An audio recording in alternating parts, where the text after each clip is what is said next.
По вашему мнению, то, что сегодня происходит на Украине, с учетом того, о чем вы говорили здесь, какой конкретный итог мы ожидаем получить на выходе?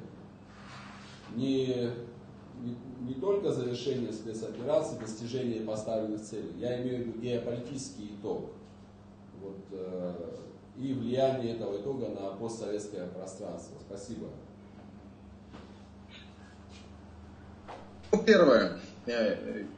Геополитически необходимо указать, что интересы Российской Федерации должны быть учтены, и Российская Федерация будет их защищать.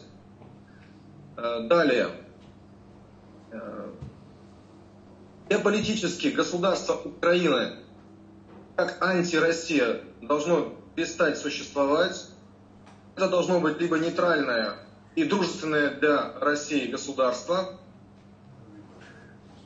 Далее.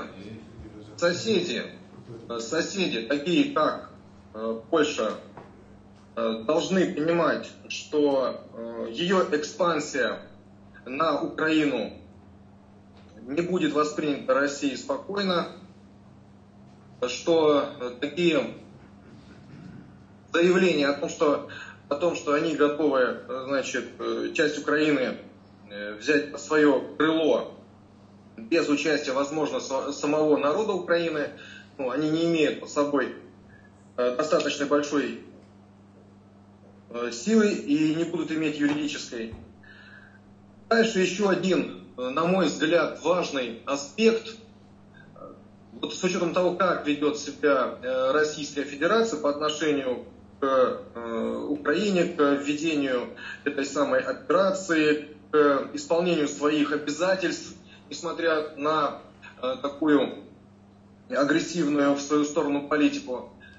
Российская Федерация, на мой взгляд, должна создать какой-то новый такой уклад международного права, в котором бы учитывались мнения и учитывались интересы многих государств, и чтобы ни в коем случае однополярность восприятия этого международного права никак не могла бы доминировать в таких организациях обеспечения глобальной безопасности, как Совет Безопасности ООН и ООН в целом.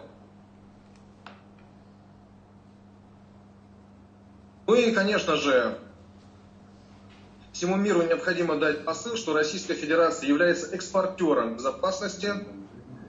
Дело в том, что, я уже говорил, что если до нас не дотянутся, до наших ресурсов, я полагаю, что следующим объектом такой консолидированной агрессии станет наверняка Ближний Восток.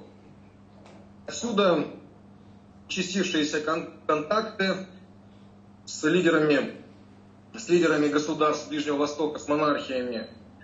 И я полагаю, что будет очень серьезный запрос на обеспечение безопасности этих государств к Российской Федерации на примере Сирийской Арабской Республики, где он был у нас достаточно успешным и эффективным. Наверное, вот так. Спасибо.